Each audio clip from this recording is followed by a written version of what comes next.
പല അഴിമതിയും പുറത്തു വന്നു. ഈ 10 വർഷത്തിനിടയിൽ ഈ ലൈഫ് മിഷന്റെ പേരിൽ എത്ര ഫണ്ട് ഇവിടെ ഇറങ്ങിയിട്ടുണ്ടാവും.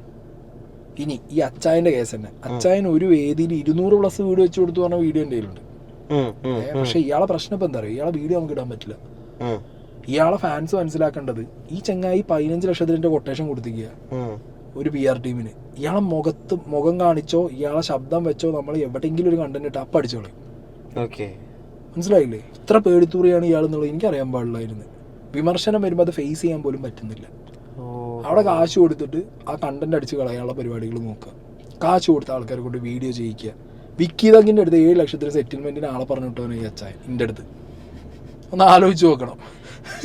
7 ലക്ഷം തരാം, സായിയോടൊന്ന് സാധനം ഒന്ന് ഡീൽ ചെയ്ത് തരാൻ പറ്റുമെന്ന്. ഇപ്പൊ പലർക്കും സംശയമുണ്ട് ഞാൻ എന്തുകൊണ്ട് അച്ചായന്റെ വീഡിയോ ഇടുന്നില്ല. അച്ചായന്റെ വീഡിയോ ഇടുമ്പോൾ അടിക്കാൻ നിൽക്കല്ലേ, പേജ് അടിച്ച് കളയും, കണ്ടന്റ് അടിച്ച് കളയും. ഇപ്പൊ എന്നിട്ടും ഞാൻ അച്ചായന്റെ പേര് മാത്രം പറഞ്ഞ വീഡിയോ ഇടുന്നുണ്ട്, ഞാൻ വീഡിയോയിൽ പറയലുണ്ട്.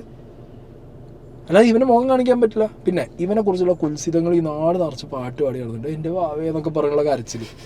ഞാൻ ഈ സാധനം ഉപയോഗിക്കാനാണെന്നുണ്ടെങ്കിൽ എൻ്റെ കയ്യിൽ ബെയർ മിനിമം ഒരു 150 ഇമാതിരി സാധനങ്ങളുണ്ട്. ഇയാളെ ബെയർ മിനിമം 150.